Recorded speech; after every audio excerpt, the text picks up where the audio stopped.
Welcome to the a16z podcast. I'm Michael Copeland, and I'm here with Benedict Evans, who's actually just joined Andreessen Horowitz recently. Moved all the way from London. He's a longtime mobile analyst and an all-around smart fellow. Benedict, welcome. Hello. Great to be here at a16z. Z, as they say. Makes for a good band name. ZZ Top. Well, you have to start the band. So let's talk about mobile, which you like to talk about and think about. There's been a lot of sort of Windows OS, Windows Mobile sort of news out recently out of Mobile World Congress. But is the war for the mobile OS already over? Well, short answer, yes. But it's not quite clear what that means, in as much as Apple has about, in the launch quarter, they have about 10% of all the phones sold on Earth. And Android has another 45 to 50%, although only about two-thirds of those are Google Android and one-third are in China and don't have any Google services. And the remaining half or thereabouts of the phone market will convert over the next 3 or 4 years to phones running smart OSs, or there'll be a kind of a residue of 5 or 10% of people who really can't afford them. Right. And actually the interesting question is how many people have an affordable data plan rather than how many people have a phone running Unix or some other operating system. And all the remaining growth is going to be at super low prices. It's going to be at $50 or $75 or $25.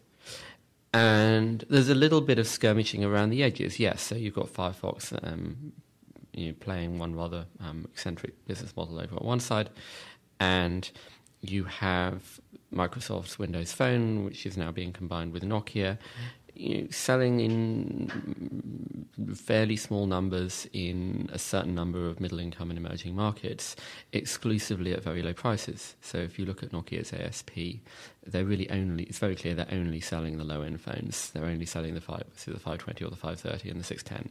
Right. And they also could give geographic sales, and I think they only sold 500,000 or 600,000 units in the USA last quarter. So for all the advertising and the buzz around the big phablets with the great cameras, nobody at all is buying those devices. All the Windows Phone sales so far have been to people, arguably, who don't even really treat them as smartphones.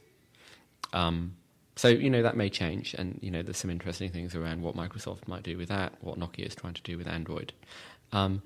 But the core, I think, is that you have iOS and you have Android, and then you have people building stuff on top of Android to a greater or lesser extent, whether that's the Chinese who are using stock Android but not using Google because there's no Google in China, or whether it's Amazon who built a tablet and are probably building a phone on their own custom and forked version of Android, and now Nokia have got a forked version of Android as well.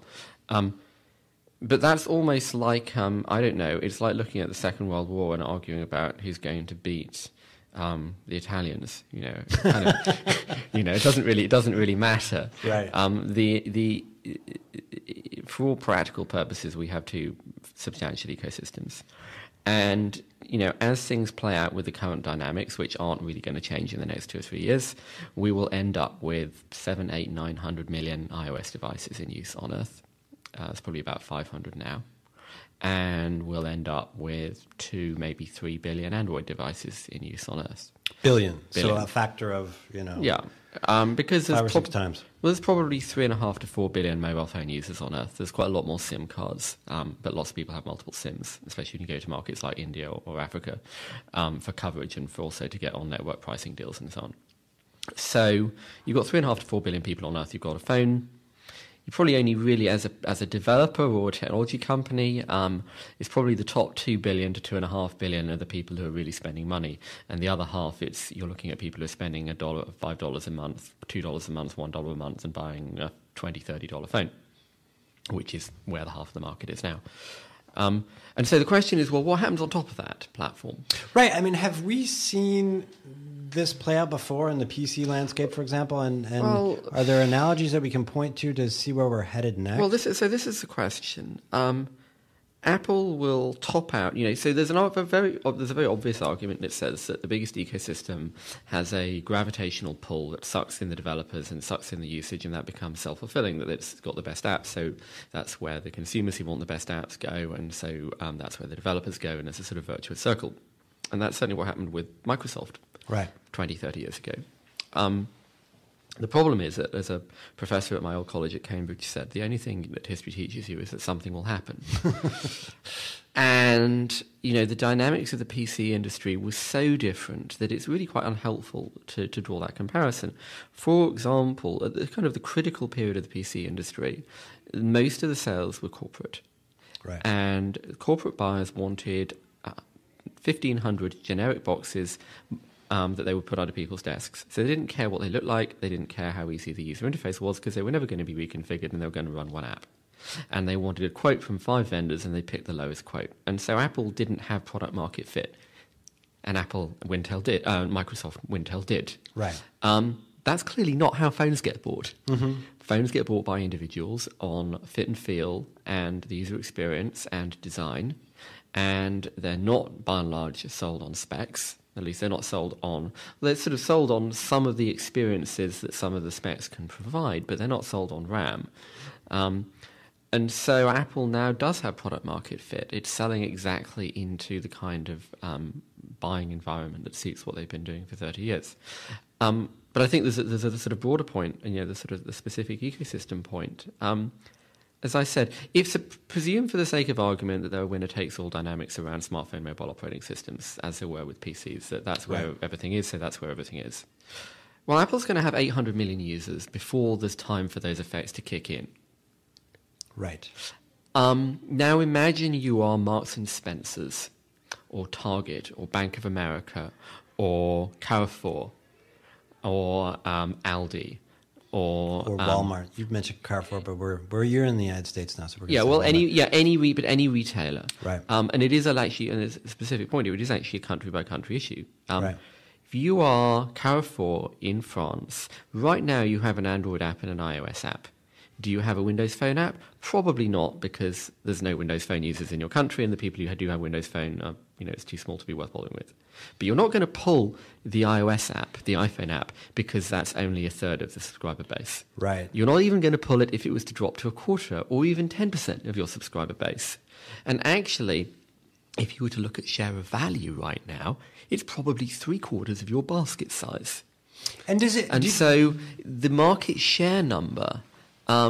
it doesn't work in quite the same way. If you were a software developer 30 years ago and you were saying, right, we're going to invest $10 million making an application for Windows, do we invest another 5 making it for Mac? And there's no offices, none of our target customers have bought a Mac. Right. The answer was no, and that became completely self-fulfilling. But if you are, as I said, a supermarket or a bank or a movie chain, movie cinema theatre chain, or any other modern service that feels like it needs to be engaged with its customers online, you don't do that kind of calculation. You think, okay, where are our customers? Where is a significant number of our customers? What are the touch points? Where do we need to be? And Windows Phone and BlackBerry are locked off the bottom end of that. Right. But, there's a vicious circle here and also a virtuous circle. It's extremely hard to kill an ecosystem as long as the product's good and the customers keep buying it. The way that BlackBerry killed its ecosystem, in effect, was by having a product that was no longer competitive. But I don't think anyone would look at an iPhone and say, well, it's not a competitive product. It would cease to be a competitive product if there were no apps for it. Right. But how do you get there? You mentioned value, and it has been the case for a long time that iOS has the value has accrued to iOS far more than to Android, that ecosystem. Do you see any shift in that, just by sheer footprint and or by Google in some sense catching up, or those people who are using Android catching up? I think it depends. So there's a couple of ways to look at this. The first is that consumer behavior is often shaped by self-selection. That is to say, what is the kind of person who goes out and buys a $600 phone? What is the kind of person that goes out and buys a $100 phone? Right. And that's different in different markets. So in the US, you can get a Galaxy S3 for free, I would imagine. I have to look at the pricing. You can get a good mid-range smartphone for free. So why would you buy a $100 smartphone? The only people who are buying a $100 smartphones are people who actually genuinely don't care. Right. Whereas in Indonesia, someone who's bought a $100 smartphone saved up for that and they care a lot. But then you look at a Western European market, there's a pretty clear correlation between people who buy high-end phones and the amount that they're interested in and engaged with all the things that you could do with them. And the people who buy low-end phones don't. And when you then look at the market share of high-end phones, it's half, two-thirds, three-quarters iPhone, and the rest goes to high-end Android phones. And then, the problem with looking at those, the value sizes is that effectively Apple's only got the good customers. Right. Right. Android has all the customers. Uh-huh. So it's got some good customers. It's also got some moderately good customers. It's also got grandma who went to the store and said, I need a new phone. Right. And they gave her a $100 Android phone. And so within that, so you've got a much lower average for Android. Concealed within that, you've got a big chunk of people who are worth having. Right. But then when you add that up, you still get to, an actual basket size or an e-commerce transaction or, a payment rate on Android that's half what you see from iOS. And that's, as I said, it's really just a function of price. The corollary of that, of course, is that if Apple was to make a $150 phone, and do you think their average would collapse because right. they'd be getting loads of people who don't care. And so that's why they're not going to do that. I mean, the iPhone 5C is far down market as they go. No, I don't think that's true. I mean, you have to think about, as I could have make the maths a different way, you have to think about the average and the absolute. That's to say there's 1 billion Android users off the top of my head. Maybe 100 million of them have got $500 and $600 phones. Right. And those guys are worth having. Right. But if you apply that to the average is crappy. Right. Whereas Apple has only got the $600 phone, so their average looks really good, and they've probably got 2 or 3 times more high-value customers than are on Android. Or maybe they've got the same number, it depends how you analyze it. So you can be careful sort of thinking about the mass of the average versus the absolute. Looking at the 5C, kind of analogies get horribly overused, but it is kind of useful to think about Apple as BMW. In a bunch of different ways. First of all, BMW does not sell as many cars as Toyota sells mopeds. They probably don't consider that to be a major existential problem. Right. And, there's a lot of mopeds in Android land, and there's a lot of Lexuses in Android land. Right. And BMW care about Lexus, but they don't care about the mopeds. And so to their product portfolio, it's like, think about the 5 Series, it was like Apple only made a BMW 7 Series. Yep. And now they make the 5 Series. But BMW makes an S3 Series, and they also make an A, they make right. some smaller cars as well. A 1 Series. They don't make mopeds. Right. But they do they have gone down that progression and maintain the quality level. And I think today it would absolutely be possible for Apple to make a $300 phone that would, to use Johnny Ive's line, would be a phone that they could be proud of. In much the same way that if you go out and buy a VW Golf, it's not an Aston Martin, but that doesn't mean there's anything wrong with it. Right. So let's talk about if the sort of OS war is over, the mobile OS war is over, does the war shift? Yeah, it's all about what happens on top. And so what does that mean, and who else gets to play in that landscape? Well, there's a big war and a small war. There's a small war, which is people trying to build stuff on top, build platforms on top of Android, which is Amazon and Nokia and perhaps Microsoft in the future.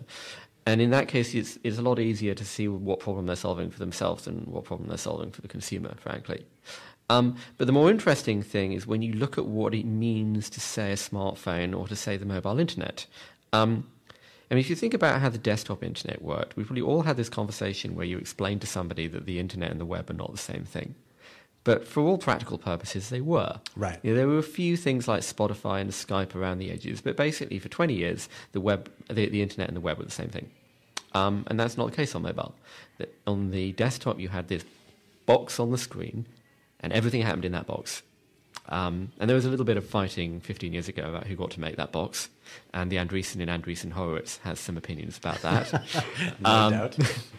But frankly, all the innovation was happening inside the box. And you go to mobile, and the browser is just one of a dozen different things that you could be doing, or 2 dozen different things that you could be doing on that device. And none of that's settled yet either.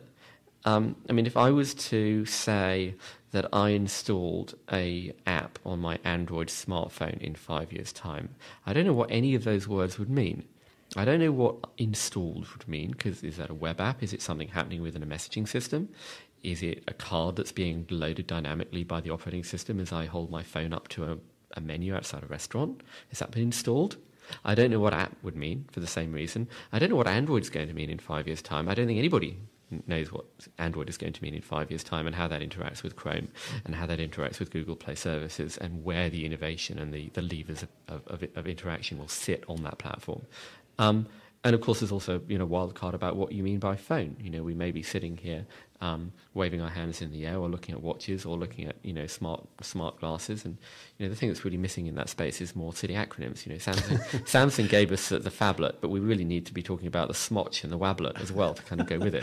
I hope not. I'm wearing a smotch.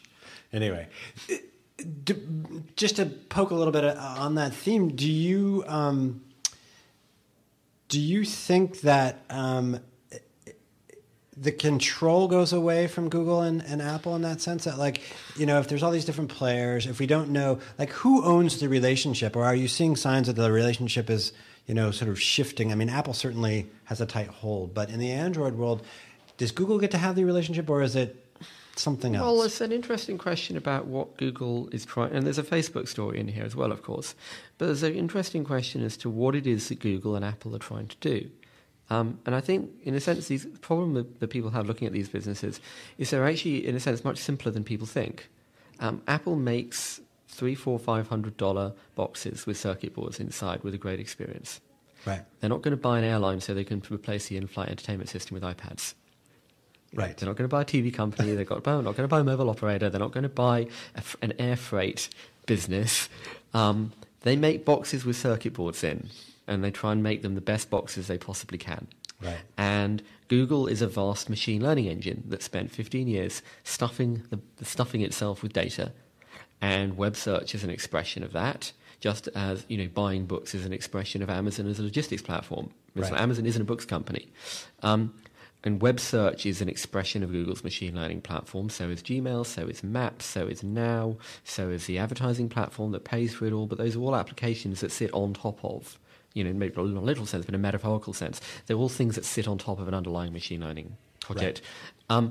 And so Google is not in the hardware business.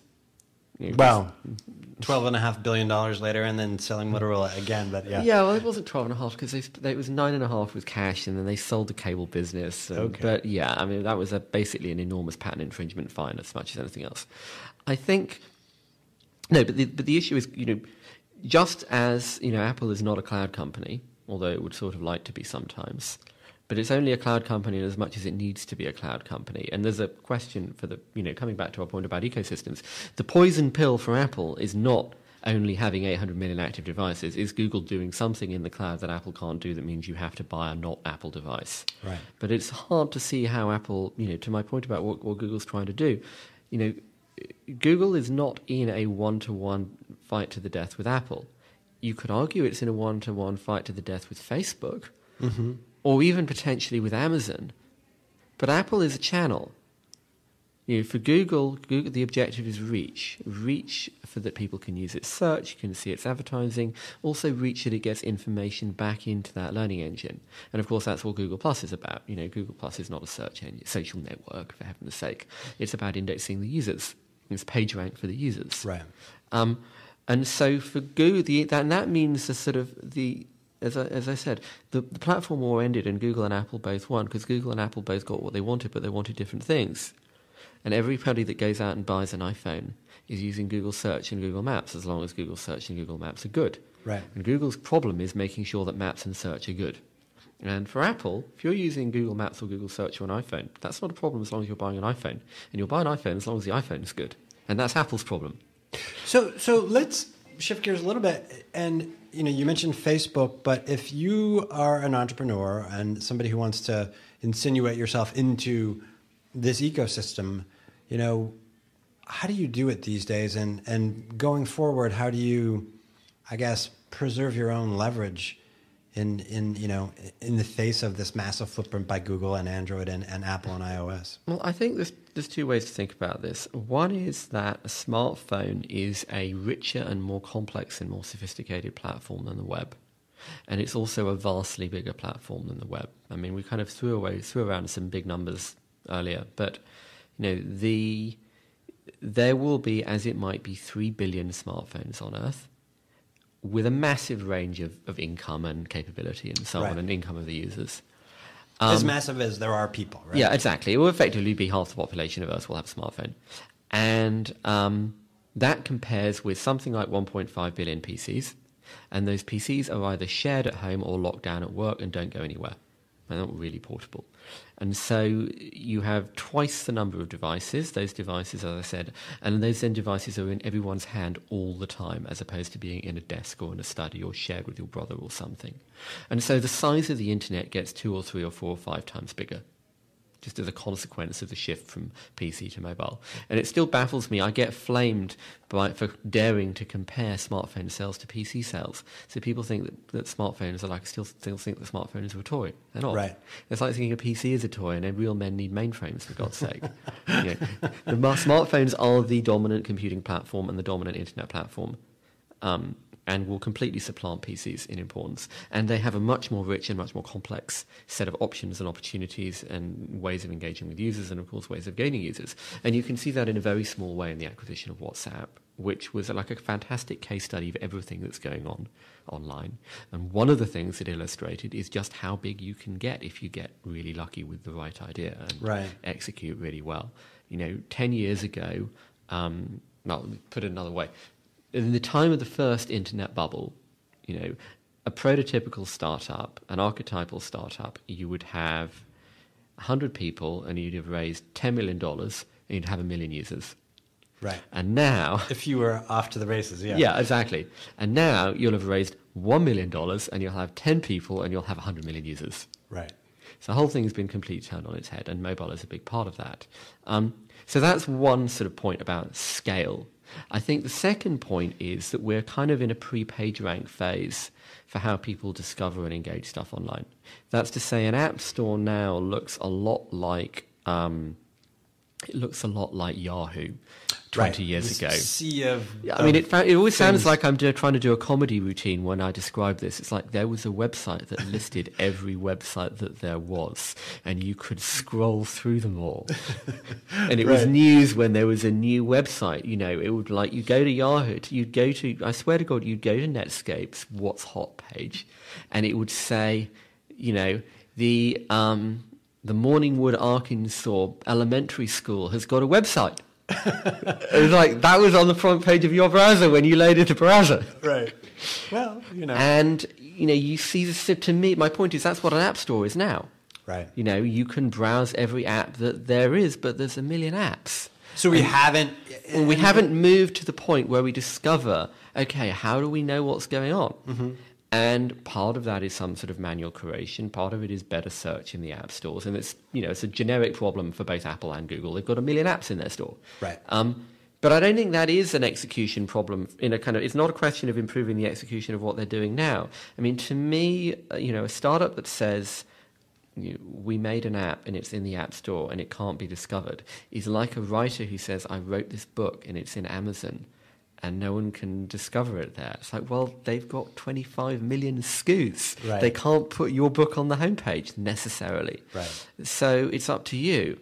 And yet, when you say it's up to you, well, but there's no SEO, there's no SEM equivalent. It doesn't follow that the answer is that Google will do better search or deep linking or any of these initiatives is the answer. But clearly we lack an answer. And we lack an answer also in a much, much more complex world because, as I said, it's not just about apps in the App Store. If I was to send you a restaurant review in a messaging app, it probably shouldn't arrive as a dumb URL string, as a piece of text. What should happen is that the restaurant review should appear on your phone screen, and you should be able to interact with it, and then you should be able to save it to your home screen. And then you say, whoa, what's just happened? Have I just installed a native app? Does it matter? Right. Does it mean anything to talk about HTML5 versus native code? Not really. What matters is, how does it get onto your phone? How do you interact with it? And all those questions, frankly, are still wide open. And to some extent, those are in the hands of Apple and Google as the platform owners who can make kind of elemental changes in what can be done on the platform. But they're also in the hands of Facebook. They're in the hands of WhatsApp. You see companies like Line and WeChat in particular being very aggressive in trying to turn their messaging systems into social platforms, application platforms, engagement and identity platforms on top of the smartphone OS and neutral to whether you're on iOS or Android. So there's a sort of swirling soup of interaction and engagement and user acquisition and identity and payment sitting on top of iOS and Android that Apple and Google have some control over, in that they can offer new options. But they don't really control the direction of it. Right. So it sounds like what you're saying in some ways, and this relates to Yahoo, is that, this war is over. Going back to Yahoo won that war, but it turns out there was another war to be fought. And it's like it's like talking about browser wars. Uh-huh. It's like I don't think Mark Zuckerberg spends a lot of time thinking about Internet Explorer versus Chrome versus Safari versus Firefox. Right. It kind of, by the early 2000s, it just kind of became irrelevant. And yes, it might have gone another way, but it didn't. And I think, to a degree, you could suggest that smartphones sort of might go in that direction. Now, they might not if Apple or Google or both extend their depending on how they continue to extend their platforms in terms of what you can do on the device. But, and clearly Apple in particular is being very aggressive. There's another sort of an interesting contrast to draw here. So if you look at what Apple is doing in the way that they evolve their platform, because they own the whole stack, they're doing lots of stuff that's quite hard, that you can only do if you know what Bluetooth chip is in the phone. Right. So you see AirDrop, you see iBeacon, you see a lot of the local wireless discovery things. You see things, incidentally, also things like using the M7 motion processor to reduce battery life, which again is really tough if you don't make the whole stack. Right. And in contrast, of course, you see Google lifting all their innovation up the stack into the cloud, into Google Play Services, into Now, into Maps, into Plus, and so on. And so Apple is moving down the stack and Google's moving up the stack, both of them, of course, into their comfort zone, into a place where it's hard for the other to follow them. So you do have this kind of interesting contrast as to what's going on in iOS and what's going on in Android. But beyond that, as a third party, you've got these two big platforms. There's a lot of common denominators between them. There's some interesting stuff on some that's not on the other, and vice versa. But by and large, as a generality, there's 1.4, 1.5 billion people on Earth who've got one of these things today. Well, Benedict, I want to thank you for this discussion. It sounds like one war is over, and like you said, there's all sorts of things swirling around. And there's another war afoot as we speak. So we will be talking more about that. And I would love to sit down and have you untangle Amazon for us, for example. Yes, so Benedict, thanks very much. And we will be doing this on a regular basis. Great.